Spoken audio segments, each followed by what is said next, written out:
All right, click the links to join the channel here over at Subscribe. So I got a mailbox. You want to mail me comics or cool pocket knives? I don't think you can ever have enough comics or cool pocket knives. You're always shilling. You're always begging. Yeah, that's the point of being on social media, is begging for free stuff, because eventually if you ask often enough, you will get free stuff. And I love free stuff. So Bob Iger makes a ton of money, yet Disney sucks. And people are kind of starting to notice the juxtaposition of those two things. You know, you overpay exec, or you pay them what they're worth. For sure, people understand that. And you go, oh, these movies must be knocking it out of the park. And then you look at the movies coming out, you're like, wait a minute. Wait a minute. If I don't think I'm a Disney shareholder unless it's a mutual fund held, but you're going to look at that and be like, something is not adding up here. The product should be better, and yet you're getting paid so much. Make that make sense to me. Like, it seems like you're kind of looting the treasury state of, end stage of a company. So what happened was a tweet. This guy does an interview and he points out the Bob Iger's makes a truly staggering amount of money, and they're displeased by this, and they have a right to be upset about anything they want. Fair enough. That's the fun of Twitter these days, is there's a little bit more diversity of thought. And this seems to be coming from the left-wing section of Twitter, that Bob Iger makes insane money, which, especially when you look at the current Disney products, it is kind of weird. It is that is a fair thing to point out. But if you look at the corporate form, you get shareholders and then a board and then officers. So if you want to control the company actively or exercise active influence, you have to obviously buy shares. And, admittedly, I don't know what the market cap for Disney is, but it's in the billions. So, but there's also another side of the equation that the left doesn't focus on: the passive way to compel behavior is by simply boycotting Disney. Oh, they were calling her Margot Robbie mid on Twitter. Somebody got that troll started.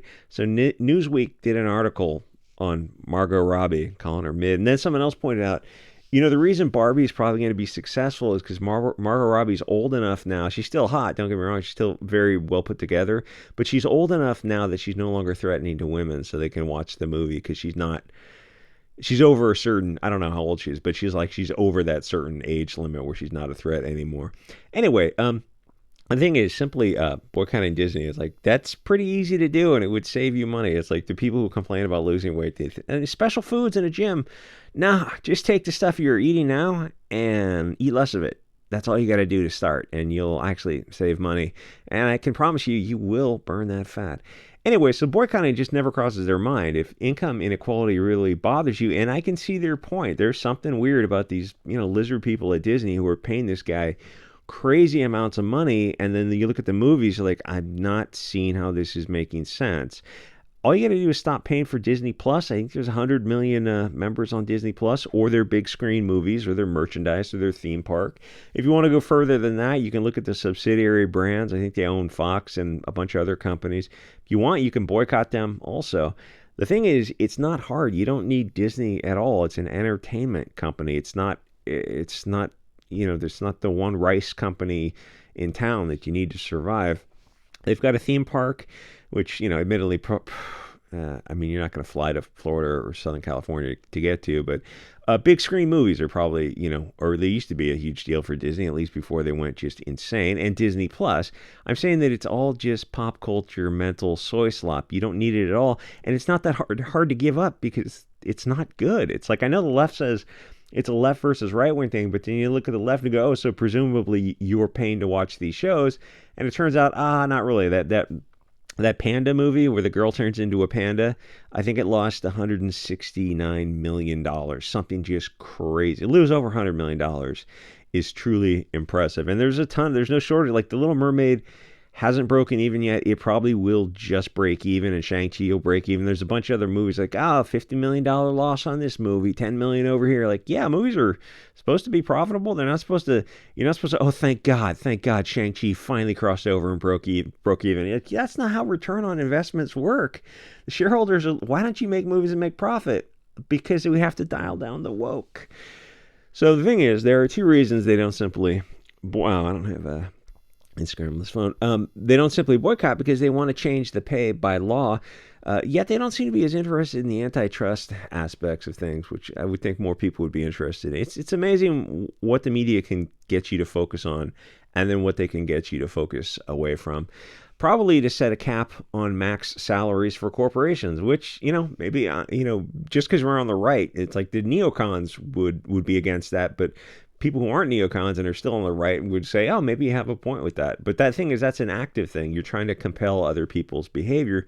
But it's weird that they don't at least first try to do the simple, cheapest, easiest thing you can that still affects change. And that's simply a boycott, where you just simply stop, you cancel Disney Plus on your credit card and you don't go see the movies. There's no shortage of other streaming services, other movies to see. And heaven forbid, there are books out there. So it is kind of weird that they skip the easy steps, because how hard is it to just not watch the Disney crap? But the idea that they have to give up something is horrifying to them. They go, why should we have to suffer? Instead, we should do these pass complicated laws to cap salaries instead of just stop paying Disney personally ourselves. Their money funds Disney. It funds Bob Iger. It pays for all the top 1% of Disney people who are, getting paid over $10 million a year. Disney doesn't exist without customers. The other reason they can't boycott is because then they'd be aligned with the right, and even if it's the correct decision, they can't do it. We couldn't possibly help DeSantis.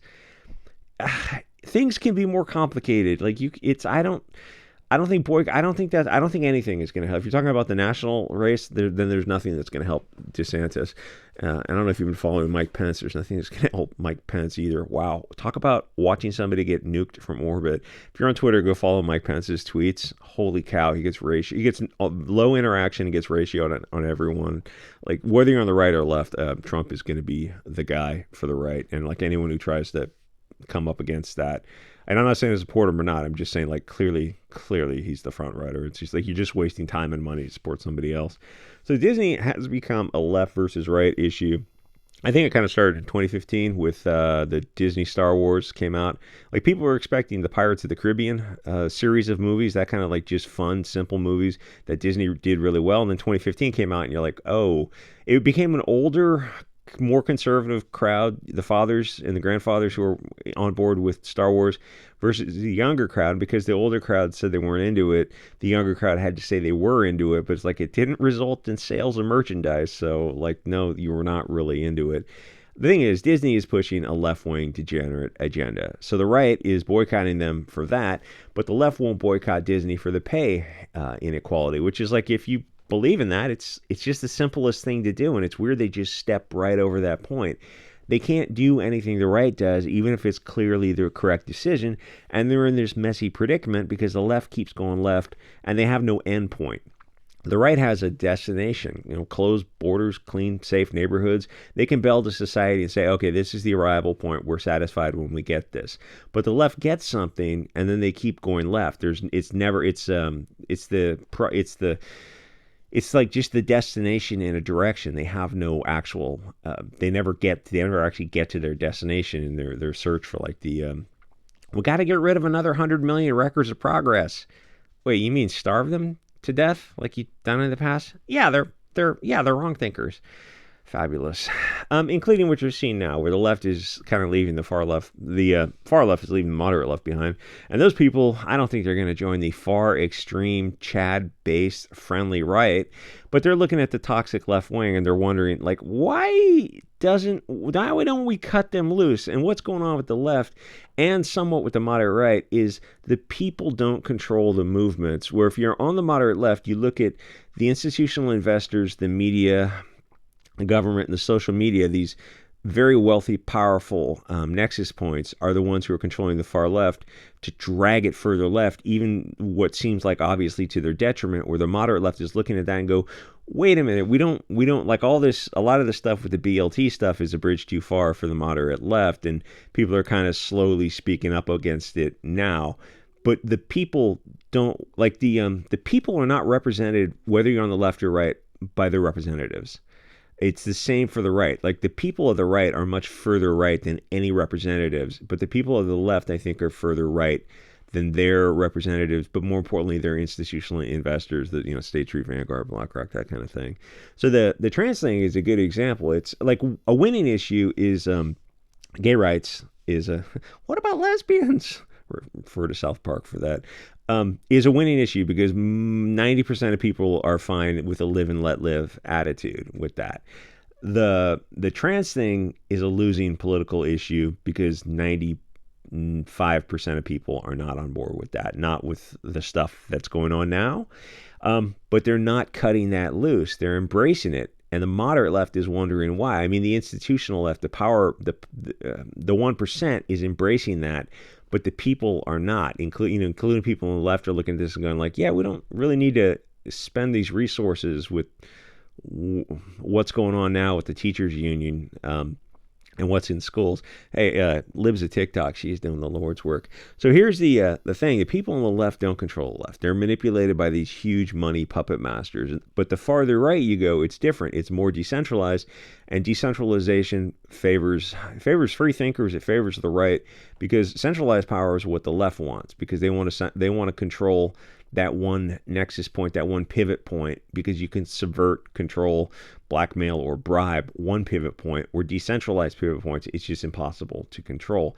There are people who've got social media footprints that are run entirely on donations. Obviously, this channel, thanks everyone on Subscribestar.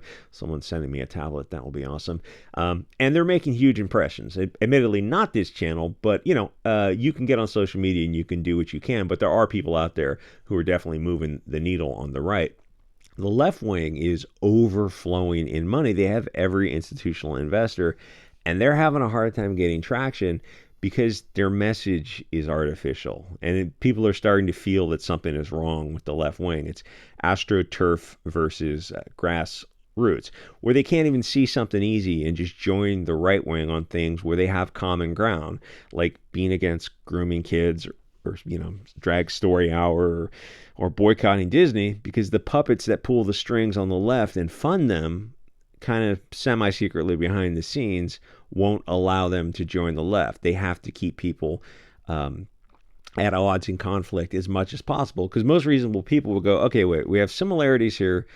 Focus on the similarities, not the differences. So why don't we work together on this thing to accomplish this one goal? And when you say that, the puppet masters on the left, behind the curtains, they panic, they lose their mind. They have to find something, like if the right and left agree on something, they will find a wedge issue and find some way to control it and keep them from getting together. It's like this Disney thing or the trans thing is a clear example. And it's like nobody's saying, people are just saying, like nobody, like there's just, with the trans thing, it's like they have this straw man version where like, you're saying you want to deny us our humanity or hurt us or something. It's like very few people are saying that. They're just saying, yeah, probably shouldn't be reading to kids, in weird outfits or having parades, naked men dancing around women. Oh, well, that's the same as genocide. No, like most people are not. That's never going to be on the table. It's just naked men dancing around kids. I think most people are going to say like, yeah, this is country's kind of going in a weird direction. Or boycotting Disney. It's like, how hard is it to? You don't understand. I have to watch my shows. Really don't. I mean, you really don't. That's a weird thing is like the lack of reading that has happened with people ever since like the rise of streaming, the rise of social media.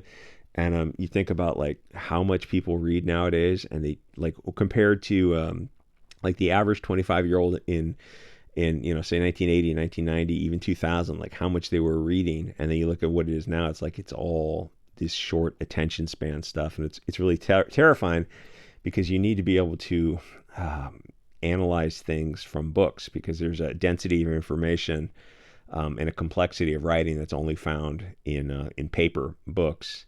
And there's also like an attention span thing that happens with paper and not with digital. Anyway, like, comment, subscribe, join the Subscribestar if you wish, and I'll see you guys on the next episode.